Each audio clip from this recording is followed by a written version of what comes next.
I had a conversation with Cobra and ENG. It lasted about 20 minutes and happened 4 days ago, yet every single word stuck to me.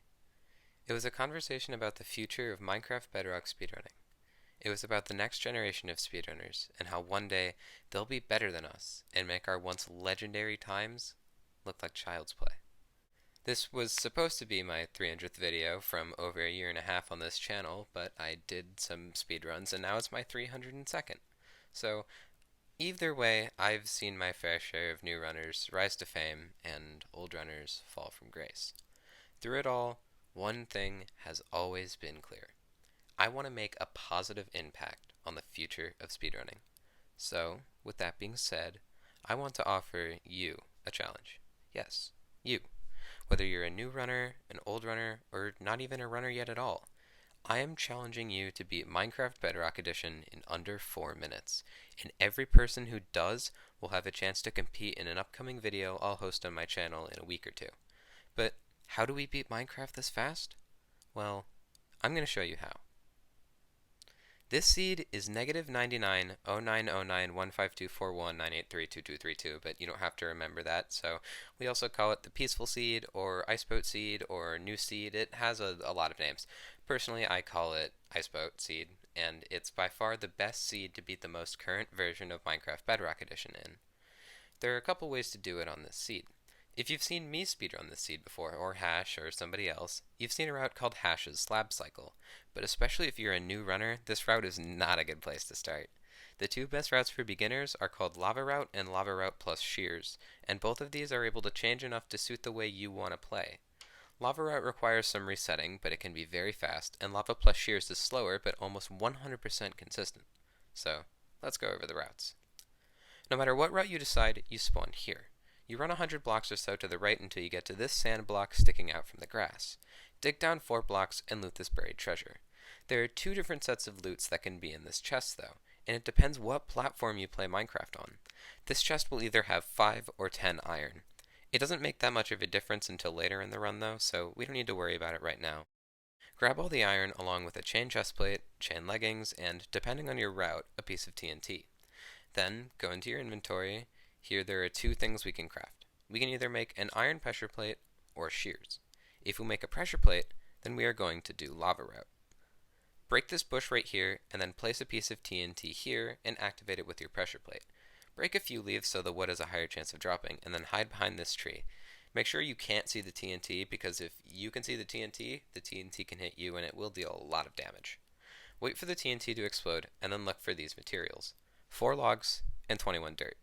If you have less than 3 logs, I'd recommend resetting the run. If you have less than 21 dirt though, that's okay. We can use some cobblestone later. Make your way over to the snow here. Do some head hitters under the trees for extra speed to get there. Now for the crafting. Open your inventory and craft sticks and 2 crafting tables. If you only have 3 logs though, just make 1 crafting table. Place it down and then craft an iron pickaxe and a wooden shovel. If you're on console, craft the wooden shovel first, and then click the left button on the D-pad once, and it will always be right over the pickaxe for a much faster craft. Leave the crafting menu and then mine 4 or 5 snowballs. Then go back into the crafting table and make a boat and a bucket if you can. If you don't have a bucket and only grabbed 3 logs so you can't make the extra crafting table, pick up the old crafting table. Then jump in a boat and ice boat over to the shore around here. The much more consistent but slightly slower route is called Lava plus Shears. Don't grab the TNT from the chest, and craft shears instead of a pressure plate. Use the shears to mine 40 or so leaves from these oak trees over here. The best way to get here is to parkour on top of this tree, and maybe save some sand to place at your feet. Mine 3 logs from this tree, and then do the same crafting as before, but you'll never have enough to make a second crafting table, so break your old one unless you already have the bucket. In either route, we will end up right here by the village, so here's how to loot the village as fast as possible. We're going to need 3 beds, some food, and a hay bale from this village. The fastest way to go about this is to open this chest, grab 3 bread, and then grab these 2 beds in these 2 houses. Make your way over to the hay bales over here and then grab one. Run into this house, grab the bed, and then mine through the wall and jump into this ravine. Place a bed to block fall damage and then mine into the wall like this. 8 blocks forward and then 6 blocks down. In this cave, make your way over to this block right here, just to the right of the stone that sticks out, and then mine down 5 blocks. we're going to fall into an absolutely massive ravine, so place the hay bale at your feet to block fall damage. Eat some food afterward just so you can regenerate enough health. Run through the ravine until you get here, and don't jump for about a second before falling in the cave so we don't take any extra fall damage. Land here on the highest block, move to the side, and then mine blocks like this. Go the furthest you can, then mine this block, then mine 3 blocks into the wall, 1 down, and then mine the rest of the way into the portal room. Break this block here, but then be fast so the lava doesn't burn you. Now that we're about to enter the end, we need a lava bucket for the end fight. So, place a block here and then mine all the way through this wall. Loot this chest, grab 3 iron, and then craft a bucket. Fill it in the portal room and enter the end. If you already have a bucket, of course, if you play on Xbox or PC, then there's no need to do this, and just use the bucket you have earlier, fill it up, and then enter the end.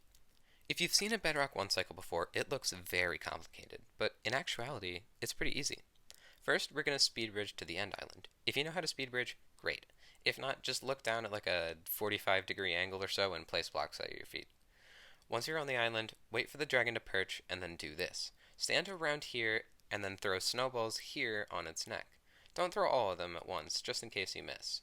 This should activate a glitch called Crit Bug, but it's a glitch that's actually allowed for a glitchless speedrun. This is going to allow us to do a lot more damage to the dragon. I recommend turning on Show Coordinates in World Creation settings because it makes this part a lot easier. Go to 2, -8, and then tower up 11 blocks. Place lava on the side of the tower and then jump down.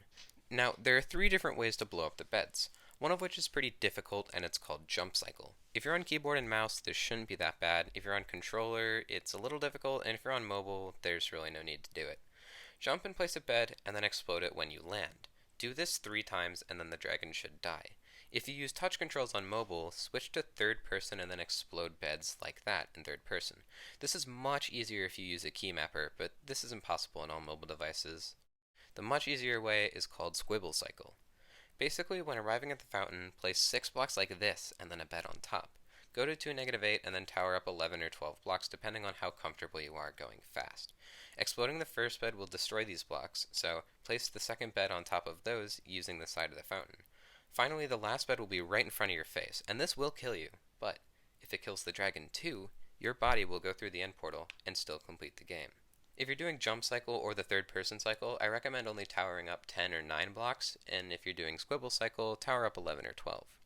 No matter how you blow up the beds, make sure to explode them a little longer than half a second apart from one another. Too fast and it'll explode during an invincibility frame and deal 0 damage. And too slow is difficult to do, but might not deal enough damage to the dragon. After 3 clean beds, you've done it. You've beaten Minecraft Bedrock Edition in, hopefully, under 4 minutes. Congratulations. There are very few people in the world who can say they've done this. If you want to record your run and submit it through this Google form in the description, I'll invite you to a competition video that I'll host in a week or 2 here on my channel. If not, submit it to speedrun.com and it'll be verified on the leaderboard. Or just run for fun. That's perfectly fine too. But there is one more route. Only 5 people have ever successfully completed this route. This is Hash's Slab Route. Blow up 1 TNT, reset for 4 logs, console fastcraft and make slabs, iceboat, hay bale, enter the end. Speed bridge to the island, and then you realize something. You have no lava, no blocks, just a slab, some snowballs, and a dream. You need 8.5 hearts, so the entire run needs to be methodically played with minimal damage. It requires incredibly precise timings, usually within 1/10 of a second, exploding a bed between 0.5 and 0.6 seconds apart. And above all, you only have about a 1 in 10 chance that the dragon unperches the correct way to land it. But if done correctly, Slab RNG cycle can be incredibly fast. I don't really expect new runners to attempt this route, but eventually people will. Eventually, the new runners who started with an easy, slow route will move to faster, harder ones. It's what I did, it's what Hash did, and maybe someday it'll be something you do too. Thank you for watching this video. I really want to be part of the future of Minecraft Bedrock Edition speedrunning, but to be down to earth, I leave for college in a year, and I have no idea what I'll be able to do past then. But whether I'm an active runner or not, whether you're a runner or not, and no matter who calls themselves the best runner in the world, I'm going to be there for it. My name is OFSR, and I'll see you guys all next time.